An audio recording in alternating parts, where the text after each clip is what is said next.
দিনের একঘেয়েমি নাস্তার পরিবর্তে এভাবে যদি একটু ভিন্নভাবে নাস্তাটা পরিবেশন করা যায় তাহলে দেখতে যেমন দারুণ লাগে, খেতেও কিন্তু অসাধারণ আর ভীষণই মজার হয়। বিশেষ করে বাচ্চাদের ক্ষেত্রে বাচ্চাদেরকে যদি এরকম নাস্তা টিফিনে দেওয়া যায় তারা তো খুবই পছন্দ করবে, সাথে বড়রা তো পছন্দ করবেই। আসসালামু আলাইকুম, welcome back to Mou and Litus blog. চলে আসলাম নতুন আর একটা রেসিপি নিয়ে। রেসিপিটা শুরু করার জন্য প্রথমে আমরা নাস্তার জন্য একটা পুর তৈরি করে নেব। আর পুরটা তৈরি করার জন্য প্রথমে কড়াইতে কিছুটা তেল গরম করে নিয়ে এখানে দুইটা ডিম ভেঙে দিলাম। এখন ডিমগুলোকে একটু ভালো করে ঝুরঝুরে করে ভেজে তুলে নেব। ডিমগুলো ভাজা হয়ে গিয়েছে, এখন ডিমগুলো তুলে নিচ্ছি।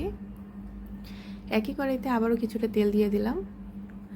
এখন এখানে আমি দিয়ে দিব বেশ খানিকটা কুচানো কাঁচামরিচ কুচি।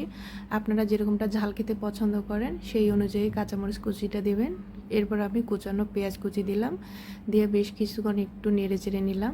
যখন পেঁয়াজ আর মরিচের কালারটা চেঞ্জ হয়ে আসবে তখন আমি এইখানে 1 চামচ পরিমাণ আদা রসুন বাটা দিয়ে দিচ্ছি।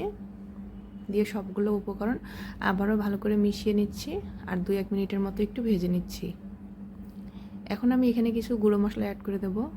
এখানে আমি দিয়ে দিচ্ছি 1 চামচের মতো লবণ, 1/2 টেবিল চামচ হলুদ গুঁড়ো, 1/2 টেবিল চামচ ধনিয়ার গুঁড়ো, 1/2 টেবিল চামচ জিরার গুঁড়ো, আর দিয়ে দিচ্ছি 1/2 টেবিল চামচের মতো শুকনো মরিচের গুঁড়ো। দিয়ে সবগুলো মশলা আবারও ভালো করে মিশিয়ে কিছুক্ষণ একটু ভেজে নিচ্ছি। ভেজে নেওয়া হয়ে গেলে এখানে আমি আগে থেকে কেটে রাখা আলু দিয়ে দিচ্ছি। আলুগুলো দেওয়ার পর 2-3 মিনিট একটু নেড়ে চেড়ে নিয়েছি। এখন এখানে একটা গাজর কুচি দিলাম, আবারও ভালো করে মিশিয়ে নিচ্ছি সবগুলো। যখন সবগুলো উপকরণ ভালো করে মেশানো হয়ে যাবে তখন ঢাকনা দিয়ে ঢেকে রান্না করে নেব প্রায় 5 মিনিটের মতো। এতে করে আলু আর গাজরটা খুব ভালোভাবে সিদ্ধ হয়ে যাবে। ঢাকনা তুলে সবগুলো উপকরণ আবারও ভালো করে মিশিয়ে নিচ্ছি। এখন আমি দিয়ে দিচ্ছি আগে থেকে ভেজে রাখা ডিম, দিয়ে সবগুলো উপকরণ আবারও একবার ভালো করে মিশিয়ে নিচ্ছি। মেশানো হয়ে গেলে পুরটা নামিয়ে ঠান্ডা করে নেব। এখন বোর্ডের উপর একটু আটা ছড়িয়ে আগে থেকে রেডি করে রাখা আটার ডো থেকে একটা লেচি কেটে নিলাম। লেচিটা দিয়ে এখন আর রুটি বেলে নেব। নর্মাল যেভাবে আমরা রুটি বেলে নেই ঠিক সেভাবে এখানে রুটি বেলে নেব। পাতলা করে রুটি বেলে নেব 2টা। আর আটাটা মাখানোর সময় আমি একটু কালো জিরা দিয়েছিলাম, আপনারা কালো জিরাটা দিতে পারেন, আবার না চাইলে দেওয়ার দরকার নেই। এখানে আমার রুটি বেলে নেওয়া হয়ে গিয়েছে। এখন আগে থেকে যে পুরটা রেডি করে রেখেছিলাম সেই পুরটা দিয়ে দিচ্ছি রুটির উপরে, দিয়ে চারপাশে একটু ছড়িয়ে দিচ্ছি। একেবারে পুরোটা ছড়িয়ে দেইনি, আপনারা দেখে বুঝতে পারছেন সাইডের অংশটুকু একটুখানি বাদ রেখেছিলাম। এখন উপর থেকে আরেকটা রুটি দিয়ে দিচ্ছি, দিয়ে সাইডে খুব ভালোভাবে রুটির সাথে রুটিটা মিলিয়ে দিচ্ছি। এখন একটা কাঁটা চামচ দিয়ে সাইড দিয়ে সুন্দরভাবে একটু ডিজাইন করে দিচ্ছি। আপনারা চাইলে যে কোনোভাবে ডিজাইন করে দিতে পারেন, তবে খেয়াল রাখবেন সাইডের অংশটা যাতে খুব ভালোভাবে লেগে যায়, পুরটা যাতে বের হয়ে না যায়। এদিকে কড়াইতে আমি একটা ফ্রাই প্যানে কিছুটা তেল দিয়ে নিলাম। তেলটা গরম হয়ে আসলে আমি যে রুটিটা বেলে রেখেছিলাম সেই রুটিটা দিয়ে দিলাম।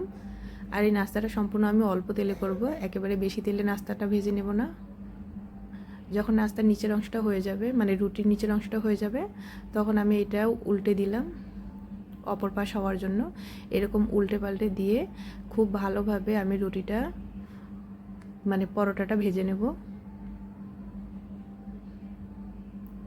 একটু চেপে চেপে দিচ্ছি সাইডের অংশগুলো যাতে ভালোভাবে ভাজা হয়। এভাবে উল্টে পাল্টে আমি রুটিটা ভেজে তুলে নেব। আর রুটিটা আমার ভালো করে ভেজে নেওয়া হয়ে গিয়েছে, এখন আমি তুলে নিচ্ছি আর কেটে পরিবেশন করছি। এভাবে ভিন্নভাবে একটু নাস্তা পরিবেশন করলে দেখতেও দারুণ লাগে, খেতেও কিন্তু অনেক মজার হয়। আর বিশেষভাবে এই নাস্তাটা খেতে কিন্তু অনেক মজার হয়েছিল, বানিয়েছিলাম বলে বলছি না, এটা খেতে সত্যিও অনেক মজার ছিল। আর এভাবে বাচ্চাকে টিফিন দিলে বাচ্চারা তো পছন্দ করবেই। রেসিপি ভালো লাগলে চ্যানেলটা সাবস্ক্রাইব